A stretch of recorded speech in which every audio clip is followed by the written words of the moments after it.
do. There is a moment that almost nobody sees, but that secretly controls your life. It is the moment when your mind leaves the present and goes back to something that already happened.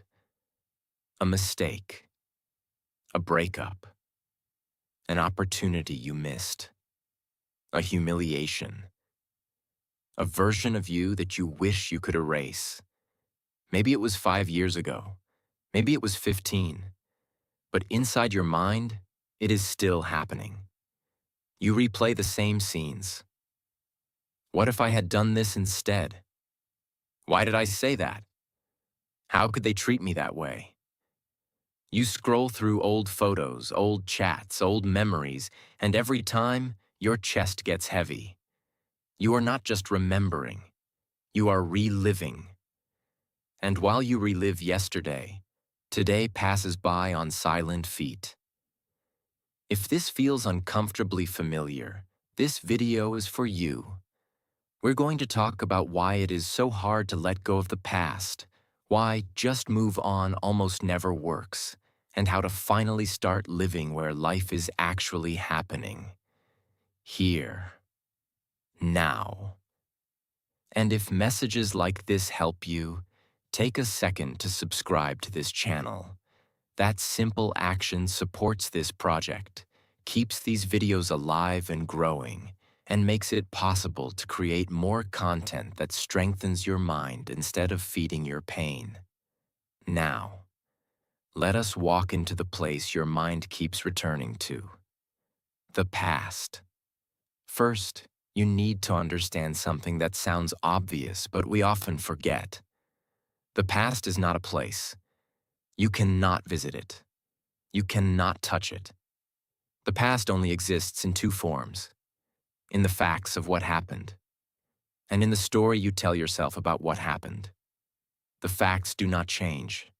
The story can. But most of us confuse these two. You might say, my life is ruined because of that divorce. My childhood destroyed my confidence. That mistake proved I am a failure. These sentences are not facts. They are interpretations, strong, emotional, understandable, but still interpretations. Why does this matter? Because you cannot go back and change the facts, but you can change the meaning you give them and the power you let them have over who you are today. When you do not separate fact from story, you become a prisoner of your own narration. The past does not keep you there. Your interpretation does. Now, why do we hold on so tightly? Why is it so hard to let go? There are three common reasons: unprocessed pain, unfinished identity, hidden comfort. Unprocessed pain. Something happened that hurt you. Maybe you were betrayed. Maybe you lost someone. Maybe you failed publicly. At that time, you did not know how to deal with that level of pain. So your mind did what it could. It pushed some of it down. It avoided it. It covered it with distractions, with busyness, with bravado, with numbness. On the outside, you kept living. On the inside, that chapter never really closed. It stayed open, like a wound you put a shirt over without cleaning it. Every time something reminds you of it, the wound burns again. Your brain brings you back to the memory, not to punish you, but because it still thinks there is something unresolved there. Unfinished identity. The past is not only events, it is also who you were. Sometimes you cling to the past because you cling to a version of yourself. Back then, I was confident. Back then, I was in love. Back then, I had hope. So you hold on to yesterday because yesterday is where you last saw a version of you that you liked. Or the opposite. You might hate who you were, and your mind keeps dragging you back to prove how broken you still are. In both cases, your identity is tied to old snapshots, instead of being updated to who you can become now. Hidden comfort. This one is uncomfortable. Sometimes living in the past hurts, but it is also weirdly safe. You already know what happened. There are no surprises in a memory. The past is familiar. The present and the future are not. So, part of you chooses the pain you already know over the uncertainty of building something new. It is like rewatching the same sad movie again and again, because at least you know how it ends. Understanding these reasons is not enough, but it is a start.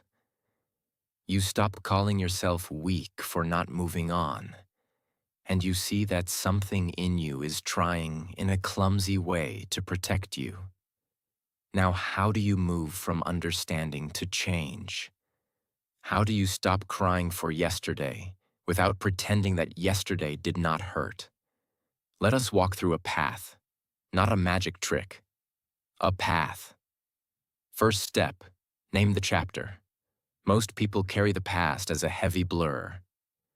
It was just a horrible time. It was just a mess. Your brain treats it like a monster in the dark. To weaken it, you bring it into the light. You ask yourself, if my past was a book, what is the chapter that I keep rereading? Is it the chapter about a relationship? The chapter about family? The chapter about a failure? Choose one, the main one that your mind loves to replay. Then write down what actually happened, like a reporter, not like a judge. Dates, events, who said what you did, what they did. No drama words, no always, no never, no ruined my life. Just what happened. This is not to minimize it. It is to separate fact from the storm of emotion around it. Second step. Feel what you skipped. This part many people want to avoid. But without it, you do not move. When you look at that chapter, ask, what emotions from that time did I never really allow myself to feel? Maybe it is rage. Maybe it is grief. Maybe it is humiliation. Maybe it is guilt. You might have told yourself, I have to be strong. It is in the past. It does not matter anymore. But your body remembers. Sometimes your depression, your anxiety, your numbness are just old feelings you locked away because there was no safe place for them. If you can, give yourself that safe place now. That might mean writing a raw letter you will never send. It might mean crying without interrupting yourself after 30 seconds. It might mean talking to a therapist, a coach, or a trusted person who can hold space without turning it into gossip or drama. Feeling is not the same as drowning. You do not stay there forever. You visit, you acknowledge, you let the emotion move through, so it stops trying to escape through memories every week. Third step, challenge the old verdict. Most of the pain of the past is not in the facts, but in the verdict you gave yourself because of them. I was cheated on, so I must not be enough. I failed that project, so I am not capable. My parents never validated me, so I must not deserve love. These are open wounds disguised as conclusions. Take the main sentence your past whispers to you. Write it down. Then ask, is this a fact? Or is this a verdict I stamped on my own forehead? Look at your life for evidence against that verdict. Moments when you were enough. When you did succeed. When someone did love you. You are not trying to erase the pain. You are proving to your own mind that the verdict was too small for the complexity of your story. You can even write a new sentence. Not a fake positive affirmation, but a more honest, wider view. For example, someone betrayed me. That hurt deeply, but their choice does not define my worth. I failed that time. I did not know what I know now. That failure can be a teacher, not a life sentence. You are updating the meaning of the past so it stops locking you into a narrow identity. Fourth step. Stop feeding the ghost. Your memories are like a fire. Every time you sit down and feed them with attention, they burn brighter. Some revisits are necessary for healing, but many are just habit. You go back to that person's profile. You reread old messages. You replay the argument in your mind. Ask yourself honestly, does this help me heal, or does it just keep me stuck? You cannot stop every thought, but you can change your behavior that feeds those thoughts. You can block, unfollow, delete, not as revenge, but as a boundary for your own sanity. You can tell yourself, I have been to this memory 1,000 times. There is nothing new for me there today. And then, you gently bring your attention back to what is in front of you. Your room, your breath, your current task. This will not work perfectly at first. Your mind will try to drag you back. That is okay. Each time you notice and return, you are teaching your brain that the present is now your home base, not the past. Fifth step, give your pain a purpose. This is where many people begin to feel real change. The past hurts the most when it feels completely meaningless. Why did I have to go through that for nothing?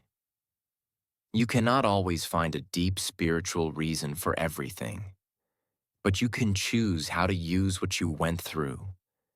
Look at that chapter and ask, what did this teach me about myself, about people, about life?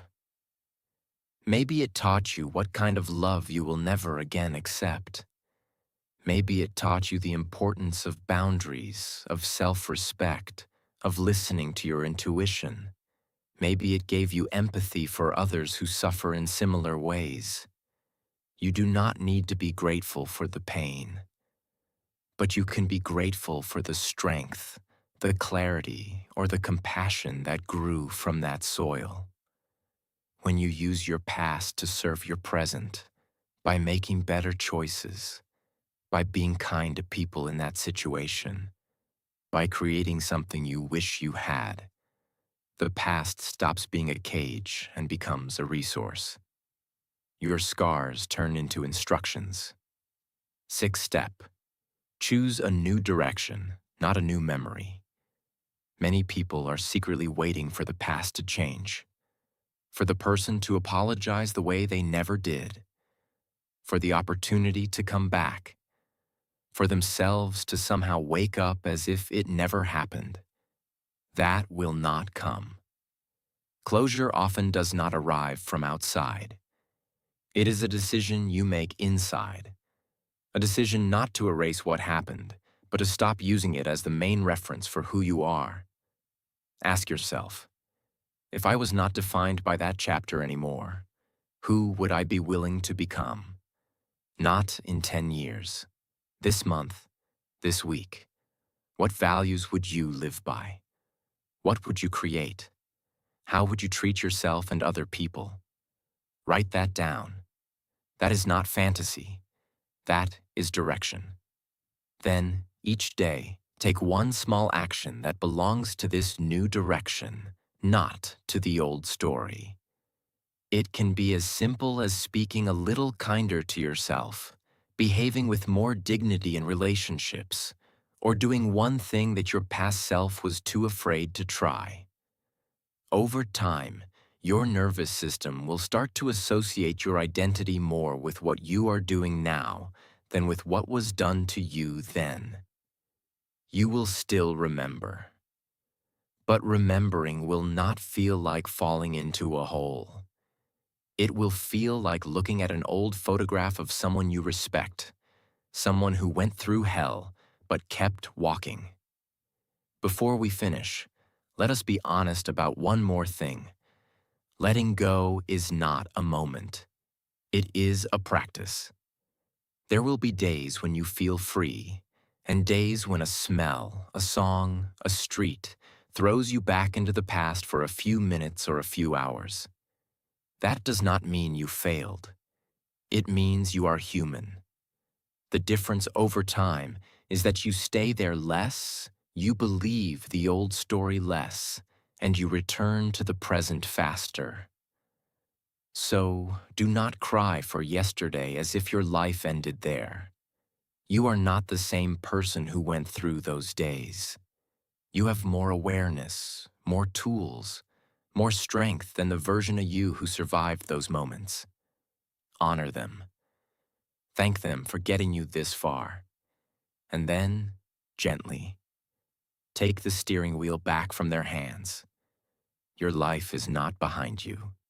It is in front of you, in the conversations you have not had yet, in the projects you have not started yet, in the love you have not learned to give and receive yet.